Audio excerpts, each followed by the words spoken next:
नमस्कार, स्वागत है आप सभी का परीक्षा वर्ल्ड के इस यूट्यूब चैनल में।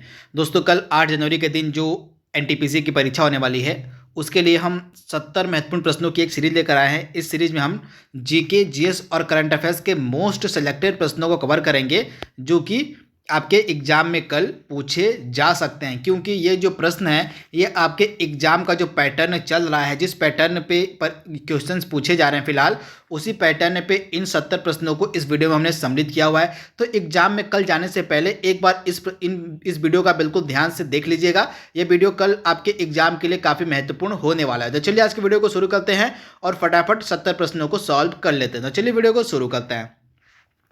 तो पहला प्रश्न करंट अफेयर्स का आपके सामने है कि भारत की पहली स्वदेशी एंटी रेडिएशन मिसाइल का क्या नाम है। तो भारत की जो पहली स्वदेशी एंटी रेडिएशन मिसाइल है, इसका नाम है रुद्रम। ऑप्शन डी इसका बिल्कुल सही है, रुद्रम। अगला प्रश्न हमारा है, किस राज्य की लघु वृत्त चित्र फिल्म है चीलूपो, उसको जो है दादा साहेब फाल्के पुरस्कार दिया गया है। तो यह जो चीलूपो मूवी है, यह आपको मिलेगी मेघालय की, तथा इसको दादा साहेब फाल्के पुरस्कार 2020 मिला था। तो राइट आंसर आपका जाएगा मेघालय। अगला प्रश्न है, मांसपेशियों में दर्द के उपचार में उपयोग किए जाने वाले विकिरण यानी कि रेडिएशन का क्या नाम, आपको बताना है कि वह कौन सा रेडिएशन है जिसका उपयोग जो है मसल्स में दर्द के उपचार के लिए किया जाता है। तो इसका राइट आंसर हो जाएगा इंफ्रारेड रेडिएशन, यानी ऑप्शन ए इसका बिल्कुल सही है, इंफ्रारेड। अगला प्रश्न हमारा है, विश्व में सेलफोन यानी कि मोबाइल फोन का सबसे बड़ा उत्पादक देश कौन सा है। तो आई होप इसका आंसर सभी को पता होगा, चाइना। चाइना जो है विश्व में जो है सेलफोन का सबसे बड़ा उत्पादक देश है। तो राइट आंसर हो जाएगा ऑप्शन ए, तथा भारत जो है इसमें दूसरे नंबर पे आ गया है। तो इसे भी आप ध्यान दीजिएगा। अगला प्रश्न हमारा है, पहला आदमी जिसने चांद पर पैर रखा था उसका क्या नाम था, मोस्ट इंपॉर्टेंट। तो पहला आदमी जिसने चांद पर पैर रखा था, इसका नाम था नील आर्मस्ट्रांग। तो राइट आंसर आपका हो जाएगा नील आर्मस्ट्रांग। अगला प्रश्न हमारा है, रामविलास पासवान की पार्टी का क्या नाम था। तो रामविलास पासवान की पार्टी का नाम था लोक जनशक्ति पार्टी, तथा यह करंट अफेयर्स का प्रश्न है क्योंकि इनका निधन है 2020 में हो गया है। तो आप इसे याद रखिएगा, रामविलास पासवान का निधन 2020 में हो गया, इसी कारण से इस प्रश्न को इस वीडियो में सम्मिलित किया गया। इनकी पार्टी का नाम है लोक जनशक्ति पार्टी। अगला प्रश्न हमारा है, देश का सबसे गहरा बंदरगाह वर्तमान में कौन सा है। तो विशाखापट्टनम बंदरगाह जो है, यह देश का सबसे गहरा यानी कि सबसे डीपेस्ट पोर्ट है। तो आप इसे याद रखिएगा, विशाखापट्टनम। अगला प्रश्न हमारा है, किस भारतीय फिल्म अभिनेता को टाइम मैगजीन ने 2020 के सबसे प्रभावी 100 लोगों की सूची में जगह दी है। तो भारतीय फिल्म अभिनेता, इनका नाम है आयुष्मान खुराना, यानी कि ऑप्शन बी इसका बिल्कुल सही है। आयुष्मान खुराना को जो है टाइम मैगजीन ने 2020 के सबसे प्रभावी 100 लोगों की सूची में जगह दी है। तो ऑप्शन बी इसका बिल्कुल सही है, आयुष्मान खुराना। अगला इंपॉर्टेंट प्रश्न हमारा है, दास कैपिटल किसकी प्रसिद्ध पुस्तक है। तो दास कैपिटल आपको मिलेगी कार्ल मार्क्स की एक फेमस बुक है, दास कैपिटल। तो राइट आंसर आपका जाएगा कार्ल मार्क्स। अगला प्रश्न हमारा है, हाल ही में कितने भारतीय समुद्र तटों को ब्लू फ्लैग सर्टिफिकेट दिया गया है। तो कितने भारतीय समुद्र तट हैं जिनको ब्लू फ्लैग सर्टिफिकेट दिया गया है। तो टोटल 8, आप याद देखिएगा, टोटल 8 समुद्र तट हैं जिनको ब्लू फ्लैग सर्टिफिकेट दिया गया है। तो ऑप्शन इसका सी बिल्कुल सही है, 8। अगला प्रश्न हमारा है, उत्तर गुप्त युग में जो विश्वविद्यालय प्रसिद्ध था, उस विश्वविद्यालय का आपको नाम बताना है। तो यह विश्वविद्यालय था तक्षशिला, यानी कि ऑप्शन बी इसका बिल्कुल सही, तक्षशिला। अगला प्रश्न हमारा है, भारतीय नेपोलियन की उपाधि किसे दी गई है। तो भारतीय नेपोलियन की जो उपाधि है, यह किसे दी गई है। तो समुद्रगुप्त को, यानी राइट आंसर आपका जाएगा समुद्रगुप्त जो है, इसको क्या कहा जाता है, भारत का नेपोलियन। तो ऑप्शन बी इसका बिल्कुल सही है, भारत का नेपोलियन जो है यह समुद्रगुप्त को कहा जाता है। अगला प्रश्न आपके सामने है, दिल्ली का जो लाल किला, इसका निर्माण किसके द्वारा कराया गया था। तो दिल्ली का लाल किला हो गया, उसके बाद आपका जो ताजमहल है वो हो गया, उसके अलावा आप याद कर लीजिएगा जामा मस्जिद हो गया। ये सभी इमारतें बनवाई गई हैं शाहजहां के द्वारा। राइट आंसर आपका हो जाएगा शाहजहां। अगला प्रश्न है, पहला अज्ञात गुप्त शासक कौन था। तो पहला अब तक का अज्ञात गुप्त शासक था श्रीगुप्त, यानी ऑप्शन ए इसका बिल्कुल सही है, श्रीगुप्त। अगला प्रश्न हमारा है, जब हम बकरी या भेड़ का मांस खाते हैं तो हम क्या बन जाते हैं, प्राथमिक उपभोक्ता, द्वितीयक उपभोक्ता या तृतीयक उपभोक्ता। जब हम बकरी या भैंस का मांस खाते हैं, तो जब हम मान लीजिए बकरी या भेड़ का मांस खाते हैं, तब हम बन जाते हैं द्वितीयक उपभोक्ता, यानी कि ऑप्शन बी इसका बिल्कुल सही है, द्वितीयक उपभोक्ता। अगला प्रश्न हमारा है, आर्यभट्ट और वराहमिहिर के सुविख्यात नाम किसके युग के साथ संबंधित है? तो आर्यभट्ट और वराहमिहिर मिहिर आपको मिलेंगे गुप्त वंश से, तो राइट आंसर आपका जाएगा गुप्त वंश। अगला प्रश्न आ रहा है, मटर का पौधा क्या है? तो मटर का पौधा एक साग का उदाहरण, तो राइट आंसर आपका जाएगा साग। अगला प्रश्न आ रहा है, हाल ही में लोकसभा सचिव के पद पर किसे नियुक्त किया गया है? तो लोकसभा सचिव किसे बनाया गया हाल ही में? तो उत्पल कुमार सिंह को, यानी ऑप्शन ए इसका बिल्कुल सही है। हाल ही में उत्पल कुमार सिंह को जो है लोकसभा सचिव बनाया गया है। अगला प्रश्न आ रहा है, आसरा, संपूर्ण पोषण और विद्या कनुका ये सभी किस राज्य की प्रसिद्ध योजनाएं यानी कि फेमस योजनाएं, फेमस स्कीम्स हैं?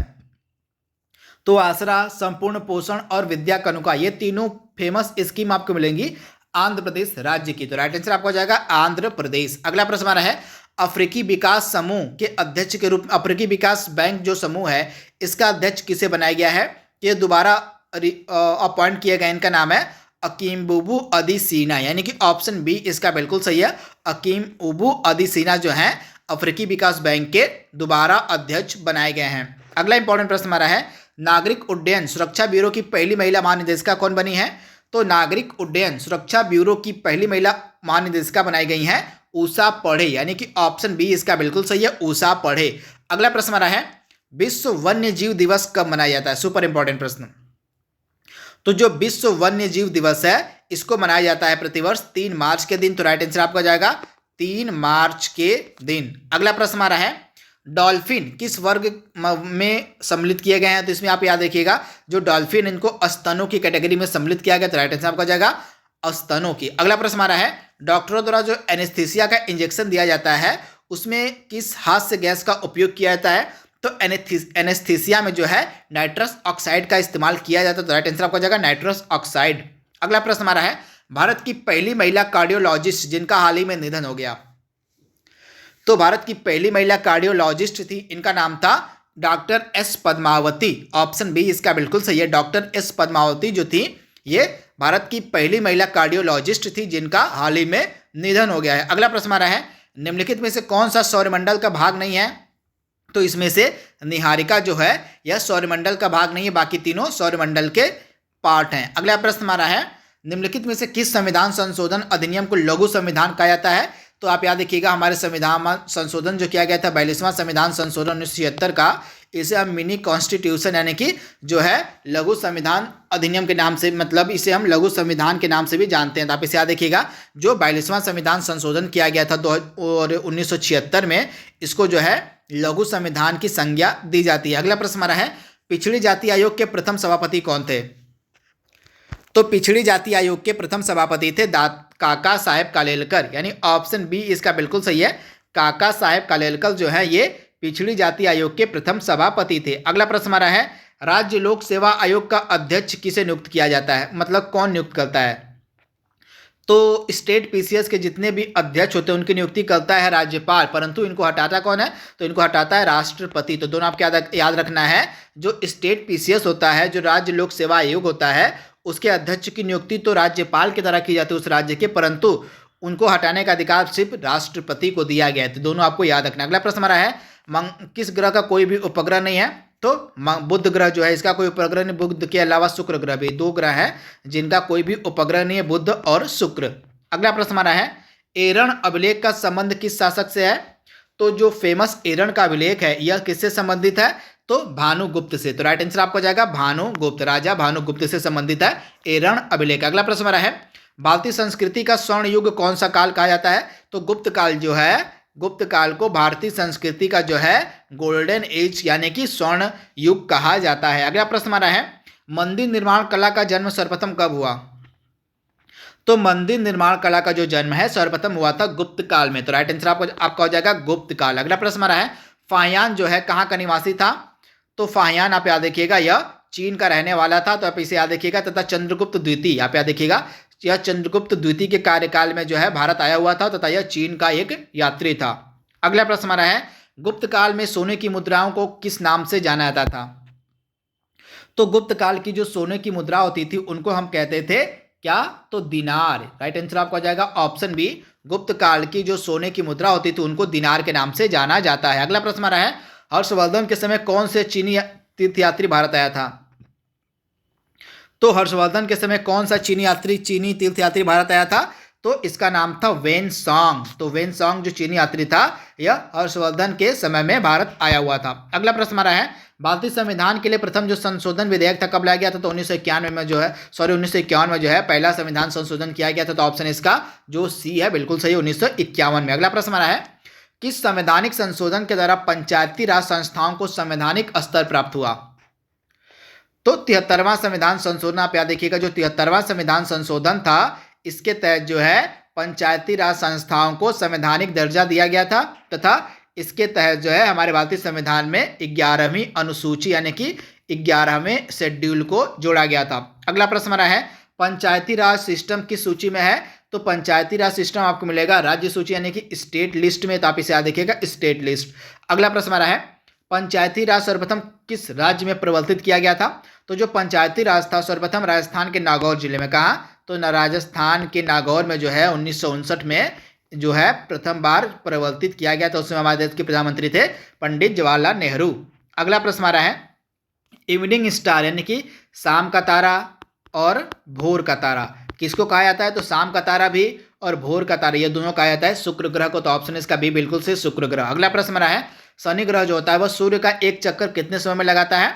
तो टोटल यह समय लेता है 29.5 वर्ष का। प्यार देखिएगा, सूर्य का एक चक्कर लगाने में जो है जो सैटर्न है, जो शनि ग्रह है, यह 29.5 वर्ष का समय लेता है।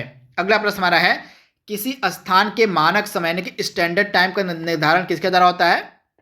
तो किसी स्थान के जो है स्टैंडर्ड टाइम का जो निर्धारण है वह प्रधान मध्याह्न रेखा के तहत होता है। तो ऑप्शन इसका डी बिल्कुल से प्रधान मध्याह्न रेखा। अगला प्रश्न हमारा है, निम्नलिखित में से कौन सा महाद्वीप क्षेत्रफल के अनुसार सबसे बड़ा है? तो दिए गए 4 महाद्वीपों में से अफ्रीका जो है क्षेत्रफल के अनुसार सबसे बड़ा है। उसके बाद आपको मिलेगा उत्तरी अमेरिका, उसके बाद दक्षिणी अमेरिका, फिर आपका यूरोप आएगा दिए गए ऑप्शंस में से। तो आप इसे याद रखिएगा। पहले नंबर पे अगर हम टोटल महाद्वीपों की बात करें तो पहले पे आपका एशिया आता है, एशिया पहले नंबर पे है। दूसरे पे आपका अफ्रीका आएगा, तीसरे पर उत्तरी अमेरिका, चौथे पर दक्षिणी अमेरिका, पांचवें पर अंटार्कटिका, छठे पर यूरोप और सातवें पर सबसे लास्ट में आपका आता है ऑस्ट्रेलिया। अगला प्रश्न हमारा है, अंत्योदय कार्यक्रम किस राज्य में शुरू किया गया था सबसे पहले? तो राजस्थान में जो है अंत्योदय कार्यक्रम को सबसे पहले शुरू किया गया था। राजस्थान इसका राइट आंसर है। अगला प्रश्न हमारा है, भारतीय जीवन बीमा निगम की स्थापना कब की गई थी? तो 1956 में 1 सितंबर 1956 को जो है भारतीय जीवन बीमा निगम की स्थापना की गई थी। अगला प्रश्न हमारा है, 1 रुपए के नोट पर किसका हस्ताक्षर होता है? तो वित्त मंत्रालय के सचिव का, यानी कि ऑप्शन ए इसका बिल्कुल सही, वित्त मंत्रालय के सचिव का। अगला प्रश्न हमारा है, राष्ट्रीय जो जलमार्ग 1 हमारा है, जो नेशनल वाटरवे 1 है, यह किसको जोड़ता है? तो यह जोड़ता है हल्दिया को सादिया से, तो राइट, हल्दिया को इलाहाबाद से। तो राइट आंसर आपका आ जाएगा ऑप्शन सी, यानी कि हल्दिया को इलाहाबाद से जोड़ता है राष्ट्रीय जलमार्ग 1। तो आप इसे याद देखिए कि यह गंगा नदी पर बनाया गया है। अगला प्रश्न हमारा है, मनुष्य के शरीर में खून के शुद्धिकरण की प्रक्रिया को क्या कहा जाता है? Most important. तो मनुष्य के शरीर में खून की शुद्धिकरण की जो प्रक्रिया होती है उसको हम कहते हैं डायलिसिस, यानी कि ऑप्शन ए इसका बिल्कुल सही है, डायलिसिस। अगला प्रश्न हमारा है, HIV द्वारा होने वाला कौन सा रोग है? तो HIV से आपका रोग होता है एड्स, यानी कि ऑप्शन इसका डी बिल्कुल सही है, एड्स। अगला प्रश्न हमारा है, क्लोरोफिल में कौन सा धातु आयन पाया था? क्लोरोफिल में आपको मिलेगा मैग्नीशियम, यानी कि ऑप्शन सी इसका बिल्कुल सही है, मैग्नीशियम। अगला प्रश्न हमारा है, मायोग्लोबिन में कौन सी धातु होती है? तो मायोग्लोबिन में आपको मिलेगी लोहा, यानी कि ऑप्शन डी इसका बिल्कुल सही है, लोहा जो है आपको मायोग्लोबिन में मिलेगा। अगला प्रश्न हमारा है, जहां जीव रहता है उस सटीक जगह को हम क्या कहते हैं? तो जहां पे जीव रहते हैं उस सटीक जगह को हम कहते हैं आवास, यानी कि ऑप्शन ए इसका बिल्कुल सही है, आवास। अगला प्रश्न हमारा है, केंद्रीय यांत्रिक अभियांत्रिक अनुसंधान संस्थान ने किस राज्य में दुनिया का सबसे बड़ा सौर वृक्ष स्थापित किया है? तो दुनिया का जो सबसे बड़ा सौर वृक्ष है स्थापित किया गया वेस्ट बंगाल, यानी कि पश्चिम बंगाल में। तो राइट आंसर आपको आ जाएगा पश्चिम बंगाल। अगला प्रश्न हमारा है, किस राज्य ने मेजर ध्यानचंद विजय पथ योजना की शुरुआत की है? तो उत्तर प्रदेश गवर्नमेंट जो है इसके द्वारा मेजर ध्यानचंद विजय पथ योजना की शुरुआत की गई। तो ऑप्शन इसका बी बिल्कुल सही है। अगला प्रश्न हमारा है, प्रेस ट्रस्ट ऑफ इंडिया के नए अध्यक्ष कौन बनाए गए हैं? तो अविक सरकार, यानी कि ऑप्शन सी इसका बिल्कुल सही है, अविक सरकार। अगला प्रश्न हमारा है, ई-कॉमर्स वेबसाइट मिंत्रा ने अपना ब्रांड एम्बेसडर किससे बनाया है? तो कियारा अडवाणी जो है मिंत्रा की नई ब्रांड एम्बेसडर बनाई गई हैं। अगला प्रश्न हमारा है, किस राज्य ने एक नई पहल के तहत भारत की पहली एम्बुलेंस महिला चालक की नियुक्ति की है? तो ये है तमिलनाडु की। तो आप इसे याद रखिएगा, तमिलनाडु राज्य ने जो है पहली बार जो है किसी महिला एम्बुलेंस चालक की नियुक्ति की है। अगला प्रश्न हमारा है, किस दिल्ली सुल्तान ने जो है रक्त और लौ की नीति अपनाई थी? तो रक्त और लौ की नीति किसके द्वारा अपनाई गई थी? तो बलबन के द्वारा। ऑप्शन इसका बी बिल्कुल सही है। यह गुलाम वंश का शासक था बलबन, जिसके द्वारा रक्त और लौ की नीति अपनाई गई थी। अगला प्रश्न हमारा है, इनमें से किस शासक ने चतुर्थ बौद्ध संगति का आयोजन कश्मीर में किया था?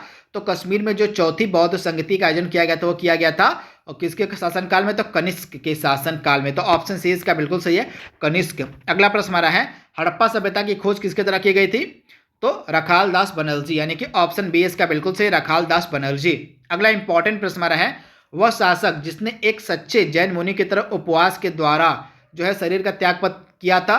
तो उपवास के द्वारा जो है एक शरीर का त्याग किया गया था चंद्रगुप्त मौर्य के द्वारा, यानी कि ऑप्शन सी इसका बिल्कुल सही। जो चंद्रगुप्त मौर्य था, इसने अपने जीवन के अंतिम क्षणों में जो है इसने जैन धर्म को अपना लिया था। अगला प्रश्न हमारा है, तराइन का प्रथम युद्ध 1191 में किसके मध्य लड़ा गया था? तो मोहम्मद गौरी और पृथ्वीराज चौहान के मध्य। तो ऑप्शन इसका बी बिल्कुल सही, मोहम्मद गौरी और पृथ्वीराज चौहान के मध्य तराइन का प्रथम और तराइन का द्वितीय युद्ध। तराइन का प्रथम युद्ध 1991 में हुआ था और तराइन का द्वितीय युद्ध 1191 में और 1192 में था। दोनों आपको याद रखना है। तथा पहला युद्ध हुआ था मोहम्मद गौरी और पृथ्वीराज तृतीय के मध्य, जिसमें जो है पृथ्वीराज की विजय होती है, और जब दूसरा युद्ध लड़ा गया था 1192 में, उसमें पृथ्वीराज पराजित हो जाता है और मोहम्मद गौरी जीत जाता है। अगला इंपॉर्टेंट है, बंगाल को मुगल साम्राज्य से पृथक कर स्वतंत्र किसने किया था? तो इसका नाम था मुर्शिद कुली खान, यानी कि ऑप्शन ए इसका बिल्कुल सही। जो मुर्शिद कुली खान था, इसने बंगाल को मुगल साम्राज्य से पृथक कर स्वतंत्र राज्य घोषित किया था। अगला प्रश्न हमारा है, विधवा पुनर्विवाह कानून कब पारित किया गया था?